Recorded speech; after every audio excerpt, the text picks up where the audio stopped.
1절로 2절 말씀, 우리 2절 우리 한 목소리로 함께 합독하도록 하겠습니다. 시편 16편 1절로 2절입니다. 찾으신 줄로 알고 함께 읽겠습니다. 시작. 하나님이여 나를 지켜주소서. 내가 주께 피하나이다. 내가 여호와께 아뢰되 주는 나의 주님이시오니 주밖에는 나의 복이 없다 하였나이다. 아멘. 아멘. 우리 강단에 드려진 예물이 있습니다. 우리 홍은지 청년 우리 10의 1조 하나님께 드렸습니다. 잠시 기도하겠습니다. 하나님 아버지 감사합니다. 귀한 예물을 하나님 앞에 올려드립니다. 특별히 구별하여서 주님의 말씀대로 주님이 또 허락하신 복을 구하며 10의 1조를 주님께 올려드립니다. 주님, 이 예물을 기뻐 받아주시고 이 예물이 쓰이는 곳마다 주님이 기뻐하시는 일, 주님이 즐거워하시는 일들이 많이 일어나게 하여 주시옵소서. 주님이 드린 손길 가운데 우리 은지자매 가운데 주님 함께하여 주셔서 주님 그 준비하고 계획하는 모든 일들, 그의 장래에 일어나는 모든 일들 가운데 주님의 특별한 은혜와 인도하심과 도우심이 나타나게 하여 주시고 그 가운데 있는 근심과 걱정과 염려들이 사라지게 하여 주시고 온전히 주님이 주시는 기쁨과 감사와 만족이 그의 삶 가운데 인생 가운데 넘쳐 흘러 주님이 인도하심을 받아 많은 사람들 앞에 하나님의 살아계심이 은지자매를 통하여서 나타나는 놀라운 복이 있게 하여 주옵소서. 주님, 오늘 이 시간 또 말씀 나누고 또 함께 기도하며 나아갑니다. 귀한 시간 주님의 음성 듣고 돌아가게 하시고 새 힘을 얻고 돌아가는 시간 되게 하여 주옵소서. 감사드리며 예수 그리스도의 이름으로 간절히 기도드립니다. 아멘. 아멘. 할렐루야. 아멘. 평안한 밤 되셨습니까? 오늘 하루도 좋은 날인 줄로 믿습니다. 교회를 다니고 예배를 드리다 보면은 많은 성경의 인물들을 접하게 됩니다. 우리가 성경을 읽을 때도 그렇고요. 교회 와서 말씀을 들을 때도 그렇고요. 많은 성경의 인물들을 우리가 만나게 되는데 그 중에 대표적인 인물로 다윗에 대해서 우리가 잘 알고 있습니다. 다윗에 대해서 우리가 또 말을 많이 하게도 되고 또 다윗에 대해서 또 많은 것을 또 듣게 됩니다. 왜냐하면은 그만큼 다윗의 믿음과 신앙이 본받을 만하기 때문에 그만큼 좋았기 때문입니다. 하지만 다윗의 인생을 살펴보면은 그의 인생이 마냥 그렇게 막 좋고 행복하고 평안한 그러한 인생은 아니었습니다. 수많은 고난과 역경이 그의 인생에 늘 도사리고 있었습니다. 하지만 그 가운데서도 다윗이 대단한 것은 여전히 하나님만을 향한 믿음과 신뢰를 잃지 않았다는 거예요. 그러한 고난과 역경과 수많은 그 인생의 어려움들이 있음에도 불구하고 다윗이 대단했던 것은 하나님을 향한 믿음과 신뢰를 잃지 않았다는 거예요. 흔들릴지언정 꺾이지 않았다는 거예요. 그래서 성경의 인물들 중에 손꼽히는 인물이 되었던 것입니다. 그리고 수천 년의 시간을 뚫고 지금까지도 오늘 이 시간까지도 다윗의 믿음 정말 대단하다. 우리 다윗처럼 그렇게 그러한 믿음을 가지자라고 회자되고 있는 것입니다. 지금 우리에게 전해지고 있는 거예요. 성도님 여러분, 고난 중에 하나님을 향한 믿음과 신뢰를 잃지 않는 것이 말처럼 쉽지 않습니다. 그죠?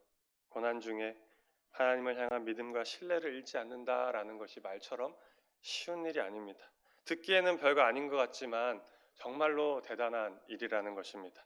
다윗은 시험 중에 고난 중에 하나님이 반드시 자신을 지켜주실 것이고 하나님이 자신을 버리지 않으시고 반드시 구원해 주실 것이면서 자기에게는 오직 주님밖에 없음을 항상 되새기며 의지하였던 사람입니다. 바라기는 우리도 이런 다윗과 같은 믿음의 사람들이 되어야 할 줄로 믿습니다. 고난 중에 시험 중에 하나님이 반드시 나를 지켜주신다. 나를 버리지 않고 반드시 구원해 주실 것이며 나에게는 오직 주님밖에 없다라는 것을 우리가 항상 되새기면서 하나님을 의지해야 할 것입니다. 그러므로 성도의 진정한 복은 세상의 그 어떤 것이 아니라 우리의 복은 오직 하나님 한 분이시오 그 외의 복은 부가적인 부스러기에 불과한 거예요. 본문 2절을 보면은 다윗은 이렇게 고백합니다. 내가 여호와께 아뢰되 주는 나의 주님이시오니 주밖에는 나의 복이 없다 하였나이다. 아멘. 이게 무슨 말입니까? 하나님이 나의 복이다. 하나님이 다윗의 복이었다라고 이야기하고 있는 거예요. 여러분, 하나님이 여러분의 복이십니까? 아멘이 막 크게 나와야 됩니다. 하나님이 우리 성도님 여러분들의 복이 되십니까? 아멘. 우리가 복하면은 그러면 뭐가 떠오르십니까? 복. 하나님이 먼저 떠오르십니까? 이 땅에서 잘 먹고 잘 살고 많은 것 누리며 많은 물질과 좋은 환경에서 살고 하는 일들이 잘 풀리고 건강하고 이러한 것들을 먼저 떠올리지 않습니까? 그래서 세상과 사람들이 그러한 복을 바라고 원합니다. 하지만 오늘 본문은 복이 그러한 것이 아니라고 말씀하고 있어요. 분명히 말씀하고 있습니다. 우리가 생각하기를 복이라고 말하는 것이 사실은 복이 아니라는 거예요. 잘 먹고 잘 살고 많은 것을 누리며 많은 물질과 좋은 환경에서 사는 것, 하는 일이 잘 풀리는 것, 건강하는 것, 내가 생각하는 어떤 그런 좋은 것, 그러한 것이 복이 아니라는 거예요. 그럼 다윗이 왜 이런 고백을 했을까요?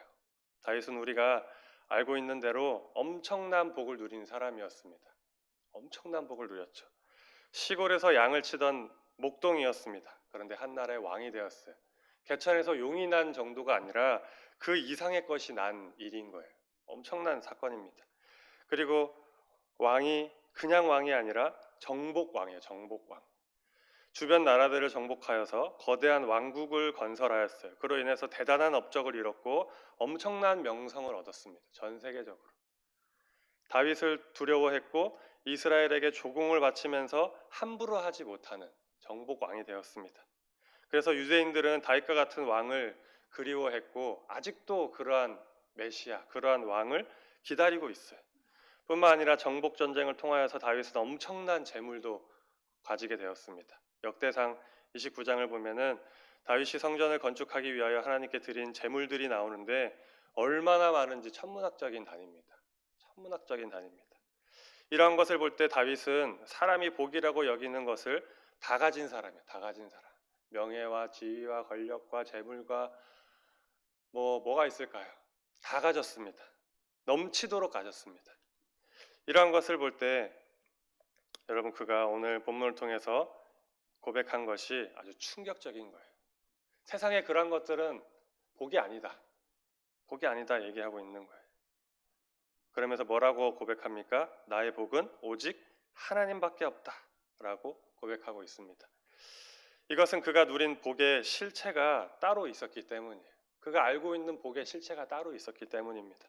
다윗은 자신이 대단한 복을 누리게 된 근본 원인이 자신에게 있었던 것이 아니라 세상의 어떤 그런 것이 아니라 하나님이라는 것을 분명히 알고 있었기 때문입니다.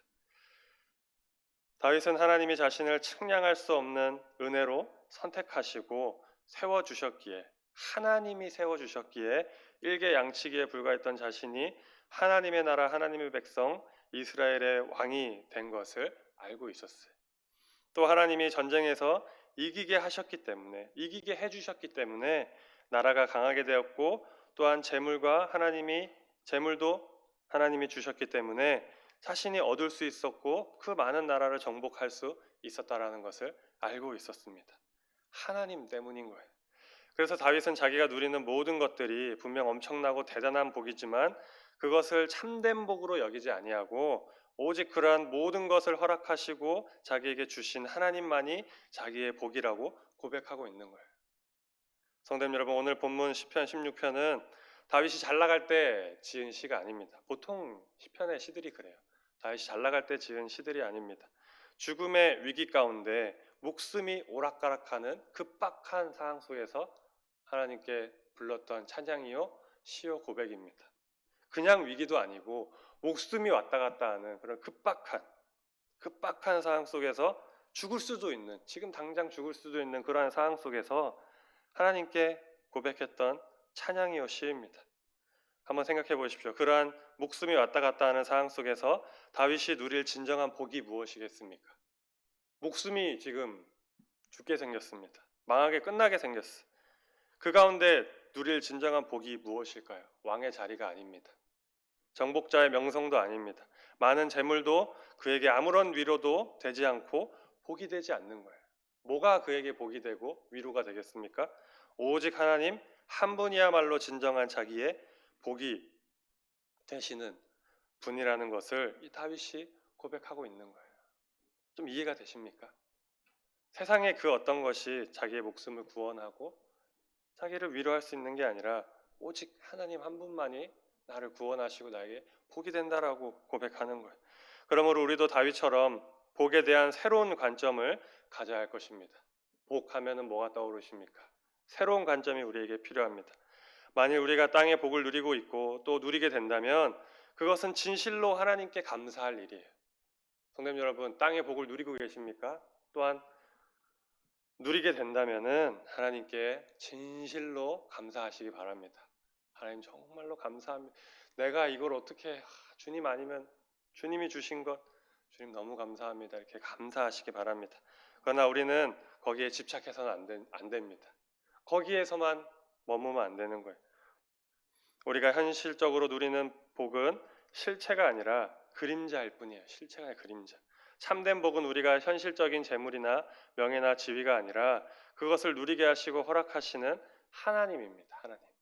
그래서 우리가 바라는 현실적인 복은 우리를 향한 하나님의 사랑에서 부스러기로 떨어져 나오는 부가물에 불과한 것입니다.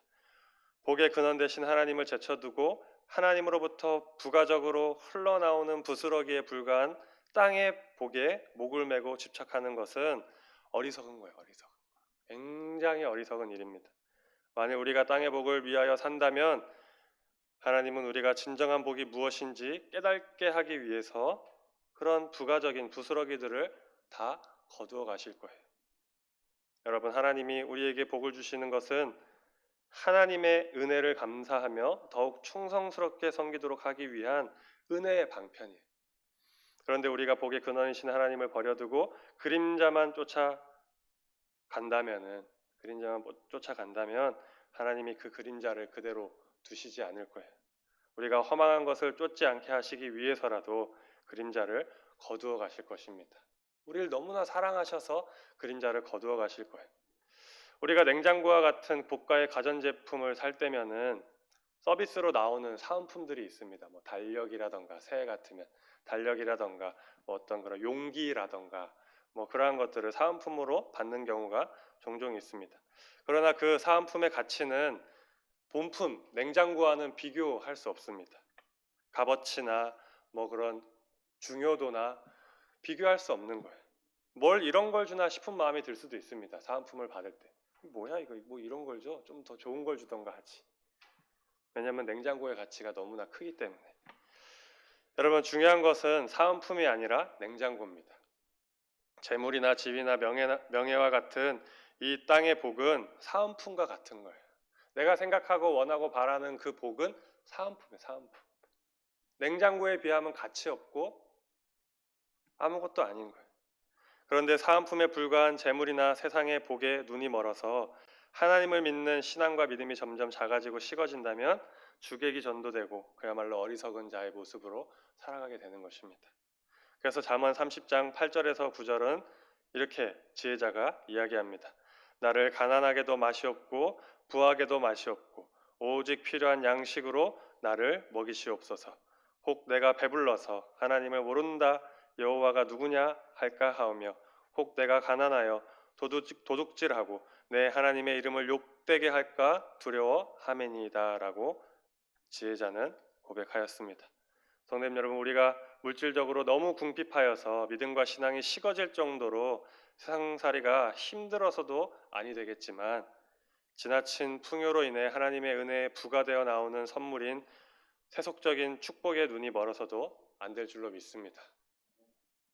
이 지혜자의 말처럼 가난하게도 맛이 없고 부하게도 맛이 없고 일용할 것으로 나에게 주님 채워주시옵소서. 주님 없다 하지 않는, 주님을 떠나지 않는 내가 될 수 있게 주님 붙들어 주시옵소서. 그렇게 지혜롭게 기도하면서 물질 또한 구해야 할 것입니다. 오직 하나님 한 분만이 나의 진정한 복이라는 것을 이 시간 다시 한번 마음에 새기시기를 축복합니다. 이제 우리가 구할 것은 오직 하나님 한 분입니다. 그러면 구하지 않아도 다 따라온다고 주님이 약속하셨어요. 다 주겠다고 주님이 약속하셨습니다. 마태복음 6장 33절에 그런즉 너희는 먼저 그의 나라와 그의 의를 구하라. 그리하면 이 모든 것을 너에게 더하시리라. 예수님께서 분명하게 약속하셨습니다. 주님이 약속하신 약속은 분명히 이루어지는 것입니다.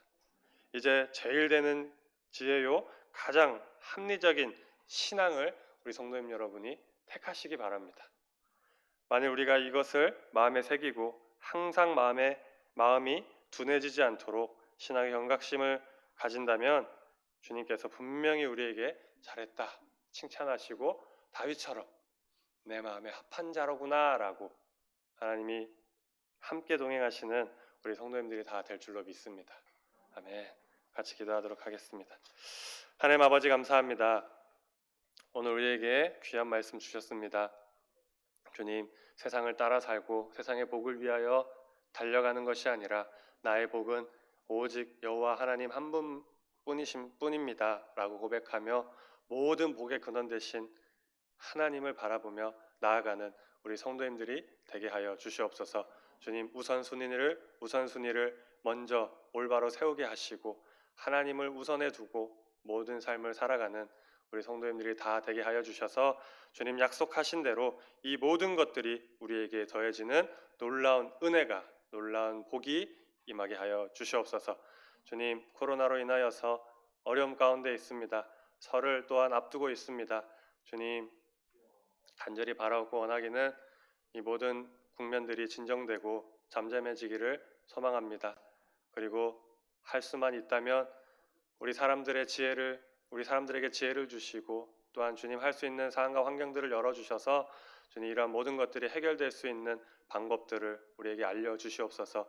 혹 그것이 아니라면 주님께서 역사하여 주셔서 온전히 주님이 주관하여 주셔서 이 모든 코로나의 모든 어려움들이 주님 뜻 가운데 속히 사라지고 해결되어지는 놀라운 은혜가 있게 하여 주옵소서. 주님, 오늘 하루도 주님 손에 올려드립니다. 주님과 함께 동행하며 나아가는 우리 모두가 되게 하여 주시옵소서. 감사드리며 예수 그리스도의 이름으로 간절히 기도드립니다. 아멘.